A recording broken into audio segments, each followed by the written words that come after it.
Figure it out. Hello, this is Adam Koralik from Figured Out Productions. The following video is a video of some kind, and I hope you enjoy it. Hey guys, it's Adam here, and today what I wanted to do is, for the Shenmue fans, I wanted to talk a bit about the Shenmue 3 DLC that has dropped, because it's all done now. All the Shenmue 3 DLC packs have come out, and I kind of wanted to give my thoughts on them. Obviously, I'm a big-time Shenmue fan. I would be self-declared as a Shenmue super fan.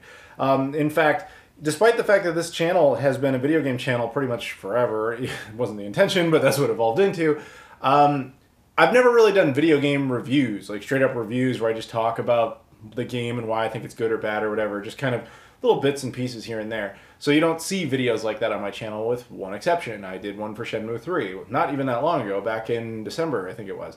Maybe it was a little later than that, but I did a Shenmue 3 review, because that game was something I fought for such a long time, and Shenmue is such a special thing to me. So I wasn't really planning to do much else with it, but then, of course, all these DLC packs came out, and people were asking me what I thought about them. So I thought, okay, why not? Let's sit down and let's talk about them.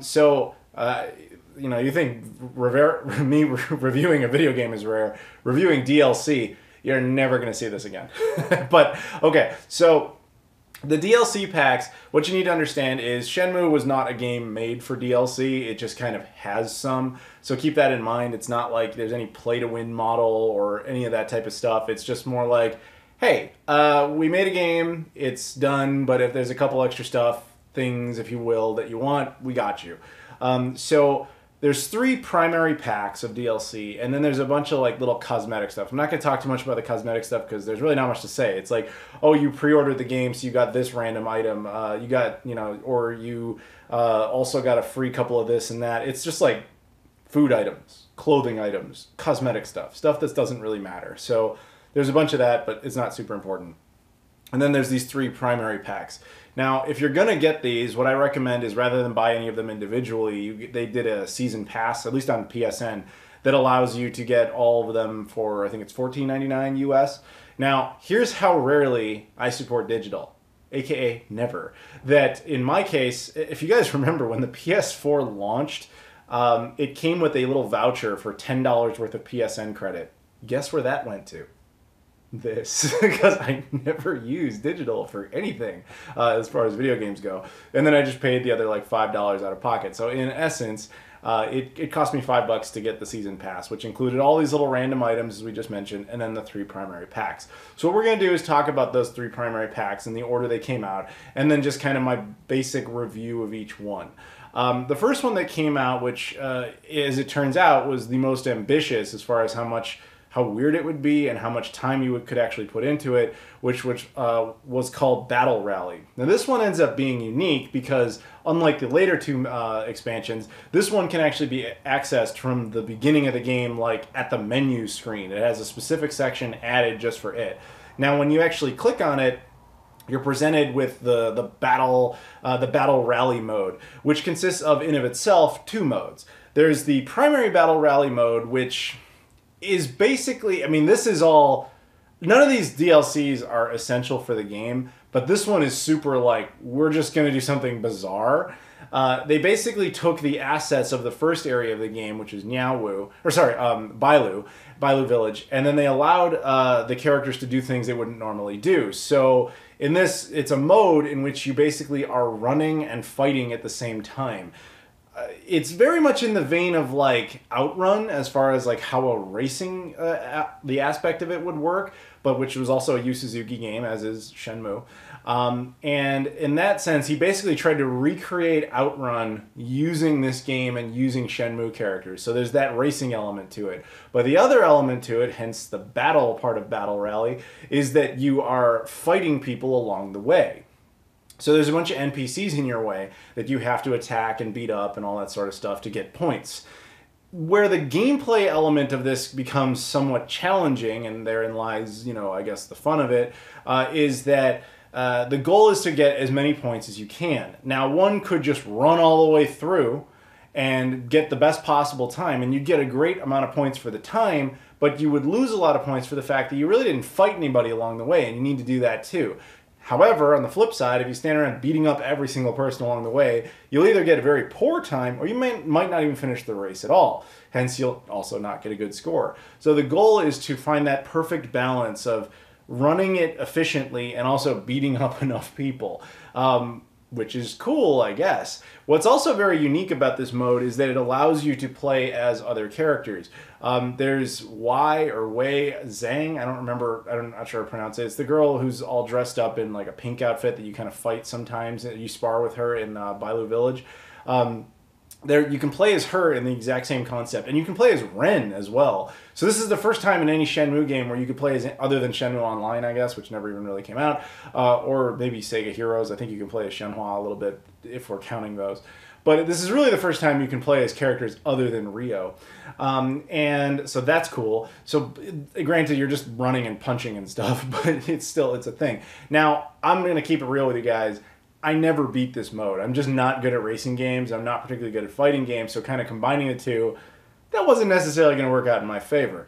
What my understanding is there is a fourth character that can be unlocked from that, although I don't know who that character is. I'm going to keep it real. But you can do that. And this is also mixed with another mode that's called like Chobu Hunter or something like that.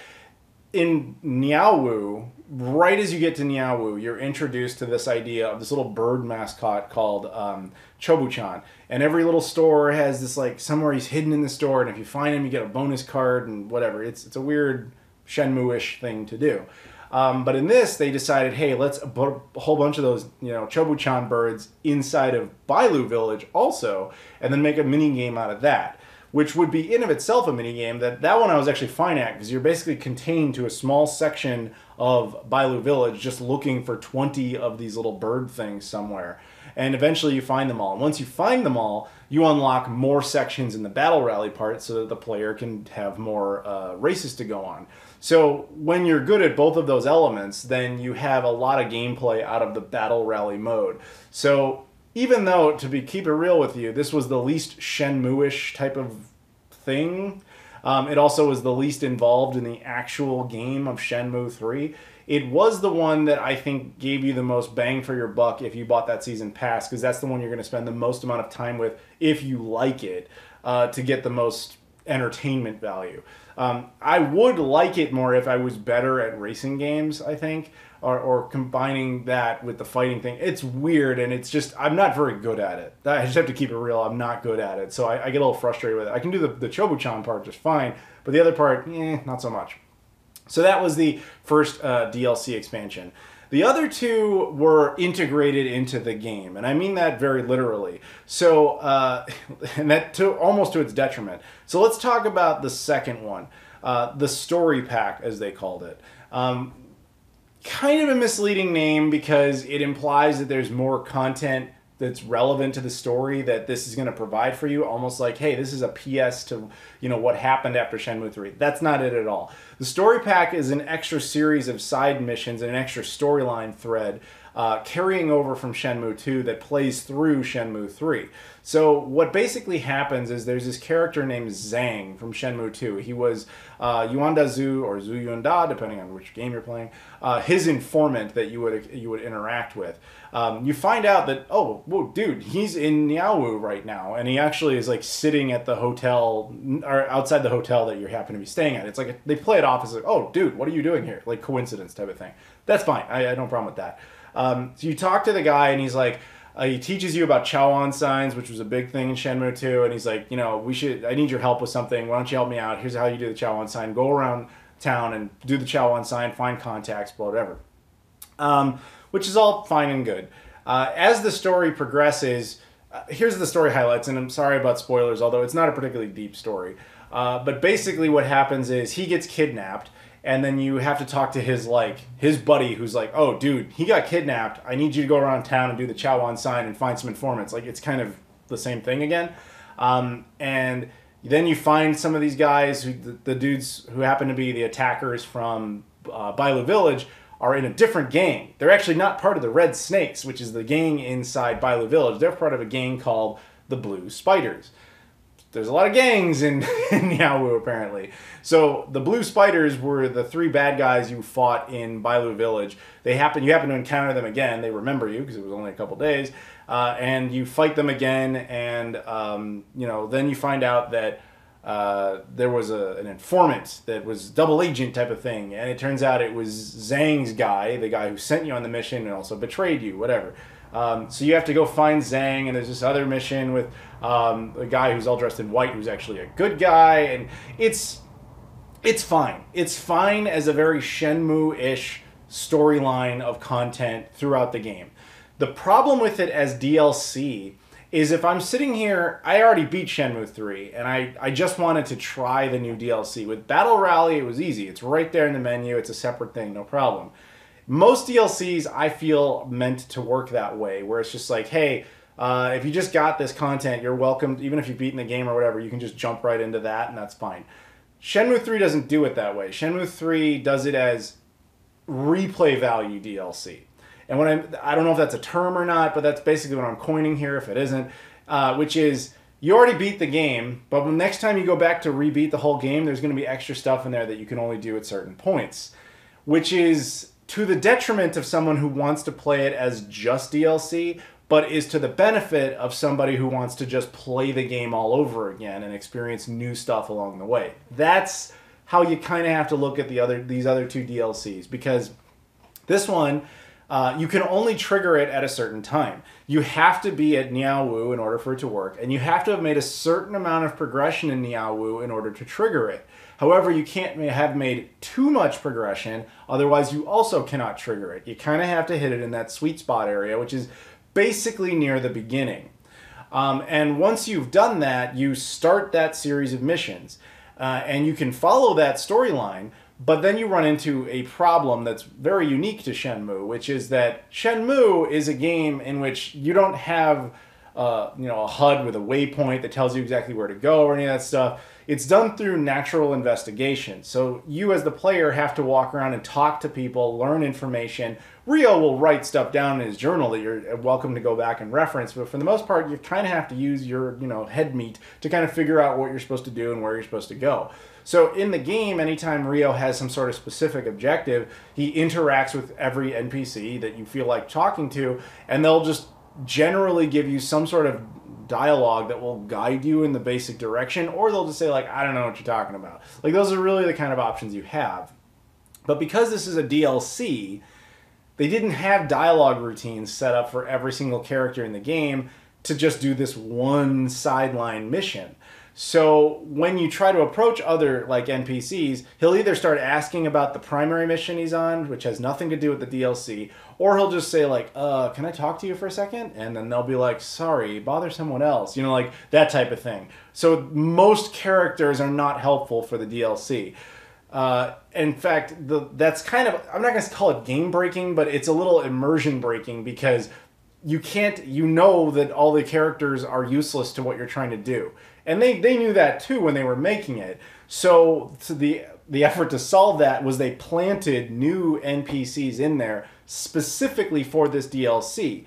But you as a player are not going to have an obvious way to tell which ones those are. So they also fixed that by when you get near one of them, you'll get like this blue exclamation point that'll just go off on your little like options down in the lower right corner. So that one will tell you like, hey, this is the guy you got to talk to. Which I get why they had to do that, because this was DLC. It was done after dialogue routines. We just discussed it. But at the same time, it breaks Shenmue a little, because it's not so much about investigation anymore. Now it's literally about just walking up to the right NPC and hoping that's the one. Which I guess some could argue that's what Shenmue was always like, but at least with the other characters, you could kind of be creative about it. This, you're just waiting for the game to prompt you and say, this is the guy, this is the guy. So I didn't like that, but I mean, that was just going to happen given the way the DLC is. But after that, anyway, you can get to a certain amount of progression within the DLC, but then once you've done that, it'll be like, okay, I need to go do something else for a while, which basically means as the player, you're done with the DLC for now, go continue on the main storyline. So you go back to hunting for the red snakes and all that sort of stuff. and you'll reach a certain point where, okay, the game is you've gotten far enough, now the game will let you continue with the DLC if you want. You'll know you're able to continue with the DLC because outside of the hotel there is a little table, and there will either be a guy sitting there or there won't. If the guy's sitting there, you're able to continue the DLC. If he's not sitting there, you can't. So what I'm saying is the DLC is nice for replay value. If I'm going back around to play Shenmue 3 from the beginning, it's cool that it's there because it's more stuff I can do. But if I'm sitting down just to play Shenmue 3's new DLC pack, I'm not going to like it as much because in addition to being able to play it, I also have to replay a ton of other stuff that I don't want to do right now. I just want to focus on this, and you can't do that. So keep that in mind. The same basically applies for the third DLC pack, which is also a story integrated and relevant to the context and time in which you trigger it. However, the third one has, I'm just gonna be honest, it doesn't have much to do. What they really did was they created this thing called Big Merry Cruise. Merry as in happy, like Merry Christmas. And so what happens is that one has to be triggered right as you get to Niaowu from the beginning. I mean, like right from the beginning. Like, if you really want to be sure you're doing it right, you got to finish Bailu Village again and then jump over to Niaowu. You will arrive in Niaowu on a boat. You get off that boat. It's nighttime. Go to the hotel. Go to sleep. Wake up. The boat that you came in on will be gone, and it always is gone in the main game. After the first day, that boat disappears entirely. However, if you have the DLC, on the second day, that boat will be replaced with a different boat, and that boat is a big casino. Now, when you go to it, you go inside, what you'll find is it's got a bunch of arcade games that have previously been in the game. So you have a bunch of new, like, I'm not going to say new mini games because I don't think any of them were new. I think they were just, here's more frog racing, here's more turtle racing, here's more of Chobu-chan Fighter, and here's more of Lucky Hit, and all that sort of stuff. It's all in there. So you have a nice, newer, convenient arcade location, which is cool. And then more tokens and prizes. It's another gambling area. Which is fine. It also has a bunch of, it's a whole new environment for the characters to be able to explore, and surprisingly, you can go almost everywhere in there, even though almost nothing in it actually has a point. You can just kind of open almost every single door, except for one door that I could not open, and I kept wondering if that was somehow significant, but I never found any option to go in there. I think it's just a locked off area. There's only one little story thread that happens within that, which is when you're in there, you're told right away, like, hey, we do these like daily prize giveaway things. If you do this game today and you win multiple times, you'll get a bunch of tickets. And if you use those tickets, you can play on our big, win a prize machine. And if you're lucky, you'll end up winning like the really rare, expensive prize. They kind of set that up. Then shortly after that, you'll encounter these two guys. One's an old man, one's a younger man.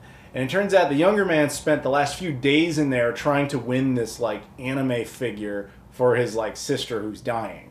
And you find out the old man accidentally bumped into him and broke it. So you're going to settle this by getting in there and being like, look, I'll win you another one. So then that's exactly what you as the player have to do. You go over, and in my case, I did turtle racing. And I won turtle racing 3 times. Then they gave me 10 tickets, and I went over there and I bet them on the machine until I won. I'm not going to lie, I did not win right away. So I saved right before that, and then I backed out. Every time I lost all my tickets, just reloaded so I didn't have to play the turtle racing thing again. But then I eventually got it. There's not much strategy to it. As far as I can tell, the only strategy I have for this is on the power bar on the right, it basically can go to like low spin or high spin. If you hit the high spin, it will almost entirely bring wherever the little arrow, like wherever it won last time, it'll bring it almost all the way to that same point.